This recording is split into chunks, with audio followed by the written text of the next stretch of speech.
Maligayang pagdating sa isang mundo kung saan ang dilim ay nagtatago ng lihim. Ang hangin ay nagdadala ng bulong at ang bawat kwento ay mayroong misteryong naghihintay na mabunyag. Dito sa boses ng lagim, hatid namin ng mga nakakakilabot na kwento, kababalaghan, at misteryong magpapaisip sa iyo kung totoo nga ba ang iyong nakikita. Handa ka na bang pumasok sa mundo ng hindi maipaliwanag?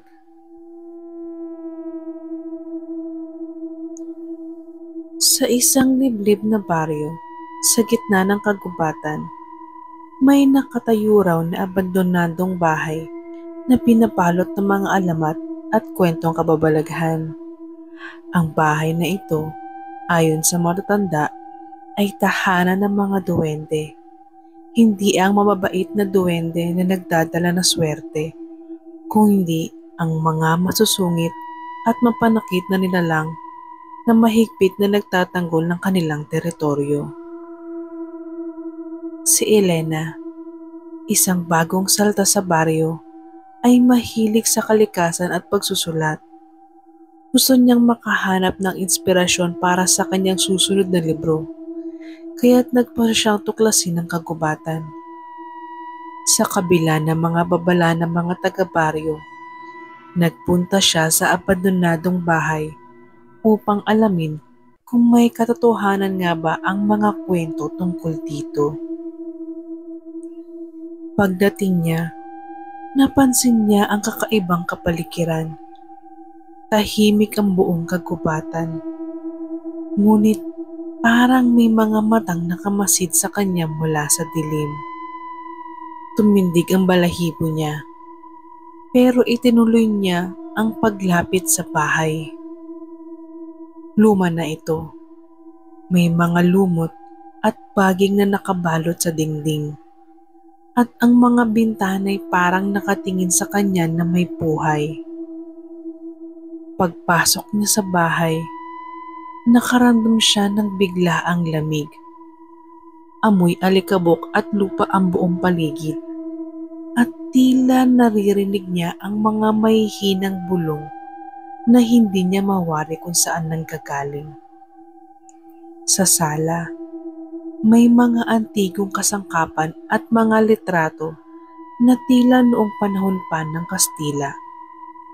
Sa isang sulok, may nakita siyang maliit na altar na may mga pagkaing inialay, saging, kanin na titlog, ngunit lahat ay nabubulok na. Biglang narinig ni Elena ang yapak ng maliit na paa mula sa itaas. Napalingon siya sa hagdan, ngunit walang tao roon. Ang kaba niya'y dumoble, ngunit hindi siya umalis. Baka daga lang yun, sabi niya sa sarili. Pilit pinapakalma ang tumitibok niyang puso. Habang iniinspeksyon niya ang bahay, napansin niyang may mga kakaibang marka sa sahig. Mga maliliit na bakas ng paa na may tatlong daliri. Sa gitna ng kwarto, may nakita siyang maliit na kahoy. Hindi niya mapigilan ang sarili na buksan ito. Ang kahoy na ito ay may laman na kahon. Sa loob ay may isang piraso ng gintong singsing. Nang hawakan niya ito, biglang sumara ng malakas ang pinto ng bahay. Ang buong paligid ay binalot ng kadiliman. "Sino ka?" Narinig niya ang tanong mula sa likod. Ang tinig ay malamig at malalim. Napalingon siya at nakita niya ang isang duwende. Maliit, kulay kayumanggi ang balat at may mga matatalim na mata na nagliliyab sa galit. Sa tabi nito, unti-unting naglilitawan ng iba pang duwende mula sa dilim. Maliliit sila, ngunit ang kanilang presensya ay nagdulot ng matinding takot kay Elena. "Patawarin niyo ako. Wala akong masamang intensyon," sabi niya. Nanginginig ang boses. Itinaas niya ang gintong singsing upang ibalik. Ngunit hindi iyon sapat. "Nakialam ka sa aming teritoryo," sabi ng duwende habang naglalapit ang mga mata nito. "Ang singsing na iyan ay sagrado. Iminigay namin iyan sa isang mortal kapalit ng kanyang kaluluwa. Ngayon, dala mo na ang sumpa." Biglang nagdilim ang paningin ni Elena. Nang magasing siya, nasa labas na siya ng kagubatan. Ngunit hindi iyon ang huli niyang engkwentro sa mga duwende.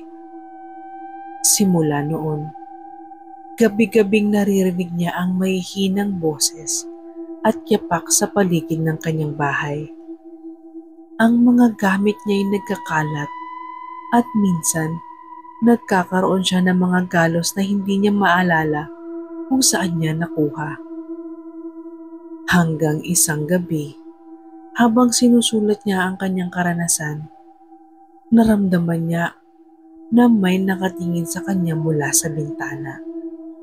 Paglingon niya, nakita niya ang maliit na mukha ng isang duwende, nakangisi at nagsalita, "Hindi ka na makakatakas." Simula noon, hindi na nakita si Elena. Ang tanging naiwan ay ang kanyang diary kung saan nakasaad ang kanyang huling mga salita. "Huwag na huwag niyo silang gagambalain. Ang kanilang mundo ay hindi dapat pasukin at ang kanilang mga lihim ay hindi dapat alamin."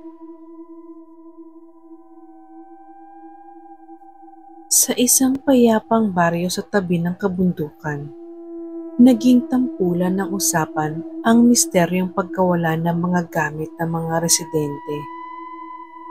Isang araw, nawala ang alahas ng isang ale. Kinabukasan, sapatos ng isang magbubukid. Hindi ito ordinaryong pagnanakaw. Dahil kahit ang mga bagay na nasa loob ng bahay ay bigla na lang nawawala. Laging may naririnig ang mga tao na mahihinang tawa o kaluskos sa dilim, ngunit wala silang makitang magnanakaw. Si Tomas, isang masayahing lalaki at bihasang karpentero, ay isa sa mga nabiktima.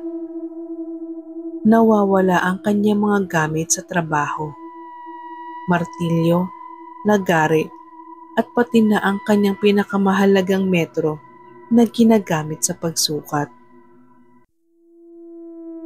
Laking inis niya dahil hindi siya makapagtrabaho ng maayos. Sa kabila ng takot, napagpasyahan niyang alamin ang dahilan ng misteryong pagkawala. "Hindi pwedeng ganito na lang. Kailangan kong malaman kung sino ang gumagawa nito," sabi niya habang hawak ang kanyang lampara isang gabi. Naglagay siya ng bitag sa paligid ng kanyang bahay. Mga patibong na yari sa lubid at kahoy. Umaasang mahuhuli niya ang salarin.